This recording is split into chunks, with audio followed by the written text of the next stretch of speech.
Your sister needs this more than you do, Amanda, my father said, his voice firm as he signed the papers to withdraw my entire college fund. She got into medical school. This is her dream. I stood there, watching as 15 years of my savings, birthday money, summer job earnings, academic achievement awards, disappeared with a few strokes of a pen. My name is Amanda Sullivan, and at 18, I was watching my parents destroy my future to pave the way for my younger sister Emily's. But what about my college plans? I asked, trying to keep my voice steady. I got accepted to Boston University with honors. My classes start in 2 months. My mother's dismissive wave felt like a slap. You can take classes at the community college, dear. Maybe work at the local store. Emily needs to become a doctor. It's all she's ever wanted. What about what I wanted? I'd worked hard for my acceptance, graduated as valedictorian, earned multiple scholarships. But in my family, Emily's dreams always took center stage. Emily has potential, my father added, pocketing the cashier's check. This is an investment in her future. You understand, don't you, sweetheart? You've always been the practical one. Practical. The word they used when they meant ordinary, not special like Emily, who declared at 12 she'd be a doctor and never wavered. Emily, who got B's but showed promise. Emily, whose dreams apparently warranted sacrificing mine. That evening, I sat in my room, staring at my Boston University acceptance letter. The partial scholarship wouldn't be enough without my savings. My carefully planned future was crumbling, and my family expected me to accept it with a smile. Hey sis, Emily bounced into my room, her face glowing. Mom and Dad told you the good news, right? I got the money for med school. Isn't it amazing? I looked at my 17-year-old sister, wondering if she even realized what this meant for me. Yeah, amazing. They gave you my college fund. Her smile faltered slightly. Well, they said you didn't really need it. Besides, medical school is really expensive, and this is my dream. You know how hard I've worked for this. Had she? I remembered all the times I'd helped her with science homework, explained complex concepts she struggled with, stayed up late helping her prepare for tests. Meanwhile, I'd worked part-time jobs, maintained perfect grades, and saved every penny. Congratulations, I said flatly. I hope it's worth it. Emily's face clouded. Don't be like that, Amanda. You're always so dramatic. It's not like you really need to go to Boston anyway. You can study, whatever it is you want to study right here. Business administration and hospital management, that's what I wanted to study. I'd researched healthcare systems, studied organizational leadership, dreamed of running a major medical facility. But in my family, unless you wanted to be a doctor, your ambitions didn't count. Later that night, I heard my parents talking in the kitchen. Amanda will understand eventually, my mother said. Emily needs this opportunity. She's special. Besides, my father added, Amanda is more suited for practical work. She's not really doctor material. Their words hit me like physical blows. I'd spent my entire life being the responsible one. The sister who helped out, who didn't make waves, who set aside her own needs for family harmony. But listening to them dismiss my dreams so casually, something inside me snapped. The next morning, I went to the bank early. My parents had emptied my college fund, but they didn't know about my personal account, the one where I'd been storing cash from my weekend job at the library. It wasn't much, barely $3,000, but it was something. Then I called Boston University's financial aid office. I need to understand all my options, I explained. My family situation has changed, but I'm determined to attend. The woman on the phone, Mrs. Martinez, listened sympathetically. Let's look at everything available. With your academic record, there might be additional scholarships we can apply for. For the next 2 hours, we explored every possibility. Work-study programs, additional loans, payment plans. It wouldn't be easy, but it was possible. I'd have to work harder than ever, take on more debt than I'd planned, but I could make it happen. When I got home, my parents were helping Emily plan her medical school schedule. They looked up, surprised to see me dressed for work on my day off. Where are you going? My mother asked. To pick up extra shifts, I replied. Someone has to pay for my education, since my savings went to Emily's. Now, Amanda, my father started, his tone patronizing, don't be difficult. We made the best decision for the family. I met his gaze steadily. No, you made the best decision for Emily. But that's okay. I'm used to looking out for myself. As I walked out the door, I heard Emily ask, "Why is she being so selfish? This is my dream." I smiled grimly. Let them think I was being selfish. Let them believe I was bitter and dramatic. They had no idea what I was capable of, what I would achieve on my own. That summer became a blur of work and preparation. I took every shift I could, applied for every scholarship I found, and planned my future down to the smallest detail. My parents watched with disapproval, probably hoping I'd give up and accept their vision of my life. The day I left for Boston, my small car packed with everything I owned, my mother tried one last time. "You're being foolish, Amanda. Taking on all that debt when you could stay here, be practical." I hugged her briefly, then stepped back. "I am being practical, Mom. I'm investing in my future just like you invested in Emily's. The difference is I'm doing it myself." As I drove away, I caught a last glimpse of them in my rearview mirror, my parents standing with Emily, their golden child probably already forgetting about their other daughter who dared to forge her own path. Little did they know, this was just the beginning. In 15 years, they would understand exactly what they overlooked, what they dismissed. Because I wasn't just going to survive without their support, I was going to thrive. And someday, they'd all see exactly what their practical daughter could achieve. 15 years passed in a whirlwind of determination and calculated moves. While Emily followed her dream through medical school, I transformed myself into someone my family wouldn't recognize. Every semester at Boston University, I worked 3 jobs, maintained a 4.0 GPA, and networked relentlessly with hospital administrators during my internships. My family's occasional calls were predictable, Mom gushing about Emily's progress in medical school, Dad proudly announcing her residency match, neither of them asking about my own achievements. When I graduated summa cum laude and landed a prestigious hospital management position, their response was lukewarm at best.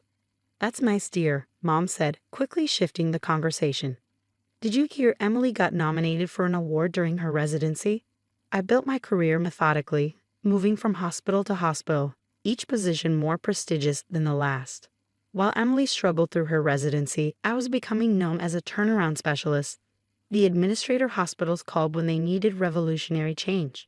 At 33, I became the youngest hospital director in the state, taking over St. Michael's Medical Center, one of the largest teaching hospitals in the country. The irony wasn't lost on me. I'd achieved my dream of running a major medical facility, despite my family's dismissal of my ambitions. Then came the morning that changed everything. My assistant, Jessica, placed a stack of job applications on my desk.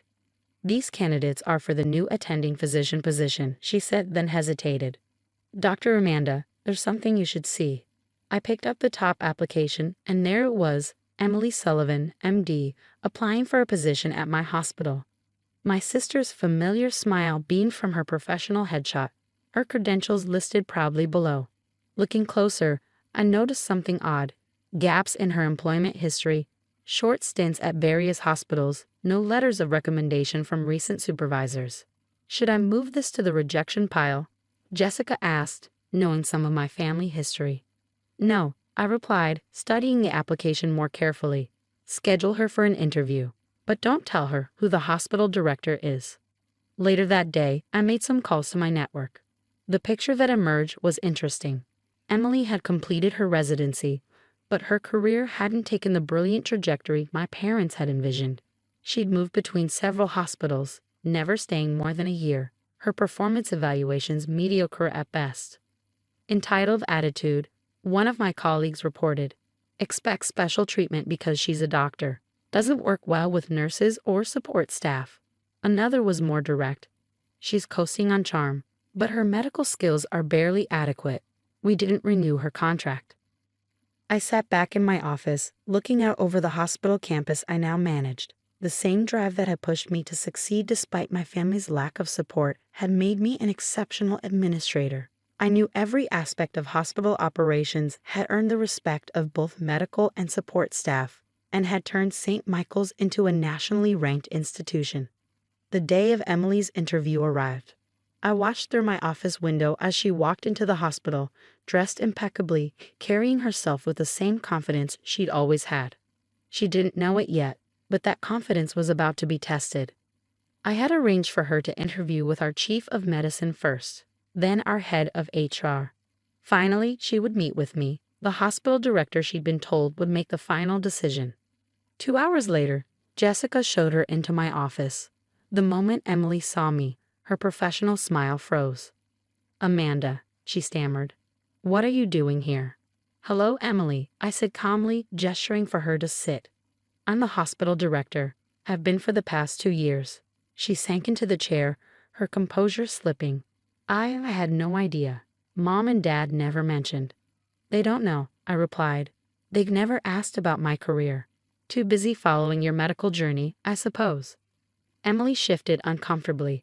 "Look, Amanda, about what happened with your college fund." I held up my hand. "This isn't about that. This is a professional interview for a position at my hospital. Your previous supervisors have some interesting things to say about your performance." Her face flushed. "Those situations were complicated. You don't understand the pressure." "I understand pressure perfectly," I interrupted. "I worked 3 jobs to put myself through college after our parents gave you my savings. I built my career from nothing, earned every promotion, and now I run this hospital. So tell me, Emily, why should I hire you?" She stared at me, and for the first time, I saw something new in her eyes. Respect tinged with fear. "Because I'm your sister," she finally said, falling back on the family card that had always worked before. I picked up her file, reviewing it slowly. "No, that's not how this works. Not here. At St. Michael's, we hire based on merit, not family connections. Your recent performance reviews suggest you expect special treatment, struggle with teamwork, and show little initiative for improvement." "That's not fair," she protested. "I'm a good doctor." "You're an adequate doctor," I corrected her. "But this hospital strives for excellence. We expect our physicians to collaborate, to respect every team member, to continuously improve. Your record shows none of that." Tears welled in her eyes, the same tears that had always won our parents' sympathy. "What are you going to tell Mom and Dad?" I closed her file deliberately. "The truth. That you applied for a position, but your qualifications and references didn't meet our standards. Unless you prefer to withdraw your application." Emily stood up, anger replacing tears. "You're doing this for revenge, aren't you? Because of the college fund?" I remained seated, my voice calm. "No, Emily, I'm doing my job. Running this hospital means ensuring our patients receive the best possible care. That requires physicians who are not just technically competent, but also committed to excellence and teamwork. Your record shows you're not that physician, at least not yet." She grabbed her bag, heading for the door, then paused. "You know what? I always thought you were just the practical one, the boring sister. I never imagined you'd end up." She gestured at my office, my position, my success. "That's the problem," I replied. "Neither did our parents, neither did you. You all thought that giving you my college fund meant sacrificing my future for yours. Instead, it taught me to fight for what I wanted, to succeed on my own terms. Maybe it's time you learned to do the same." The fallout from Emily's interview was nuclear. Within hours, my phone exploded with messages from my parents. How dare I humiliate my sister? How could I be so vindictive? Didn't I understand that family comes first? I let their calls go to voicemail, focusing instead on my actual responsibilities. St. Michael's was in the middle of launching a new trauma center, and I had real work to do. But 3 days later, my parents showed up at my office unannounced. "Amanda Sullivan," my assistant's voice crackled over the intercom. "Your parents are here. They're quite insistent." I sighed, straightening my desk. "Send them in." They burst into my office, my mother's face flushed with anger, my father looking stern and disapproving. Expressions I'd grown up with, but no longer had any power over me. "How could you do this to your sister?" Mom demanded, while Dad stood with his arms crossed, surveying my office with a mix of surprise and confusion. I remained seated, calm. "I didn't do anything to Emily. She applied for a position she wasn't qualified for, and she was rejected. That's how job applications work." "This is your hospital," Dad finally spoke. "You could have given her a chance. After all she's been through." "All she's been through," I repeated, standing now. "You mean all the advantages she's been given? The college fund that was mine? The endless support, the constant praise, the blind eye to her mediocre performance."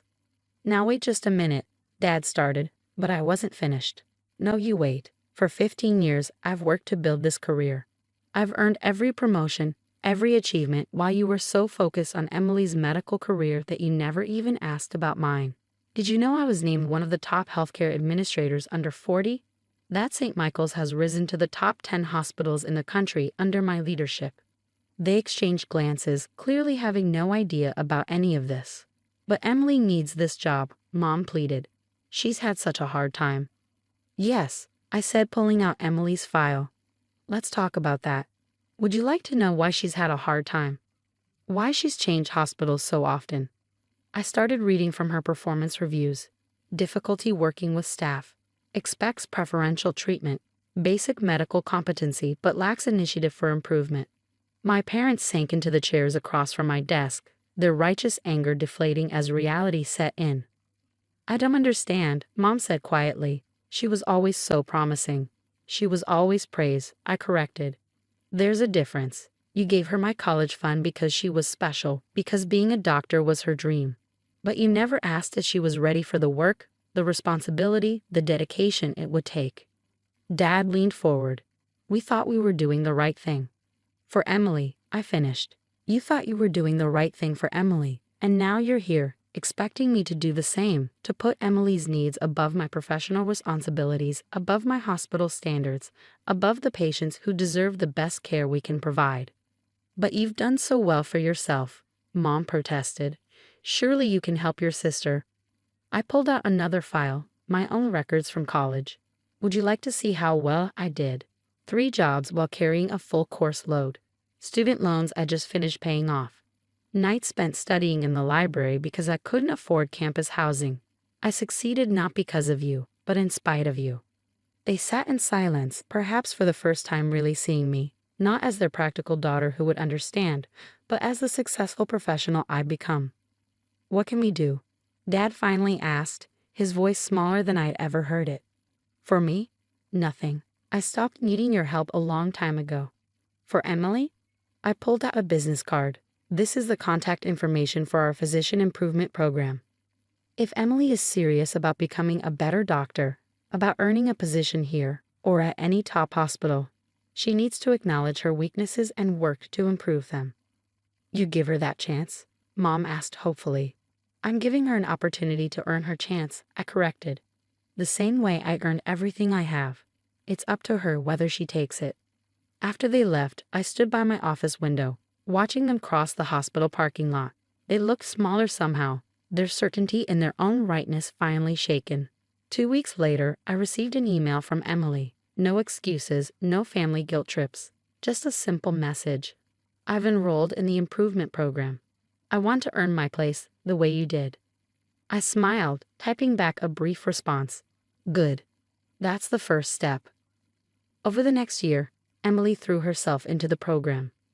Her progress reports show real improvement, not just in medical skills but in teamwork, in handling criticism, in understanding that being a good doctor meant more than just having the title.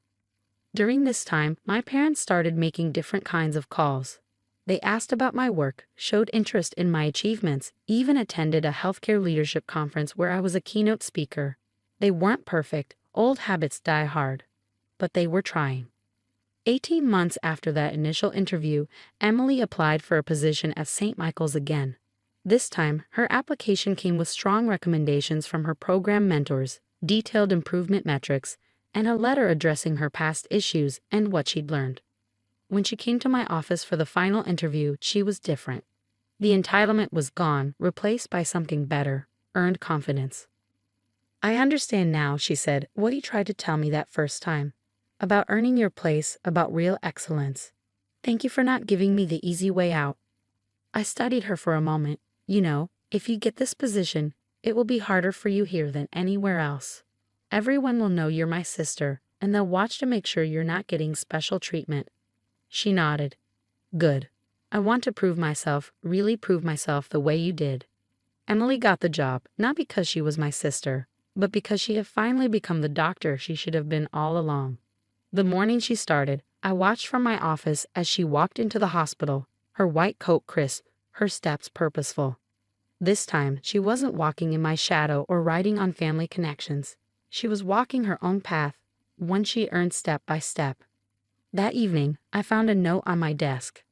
"Thank you for being the sister I needed, not the one I wanted. Emily."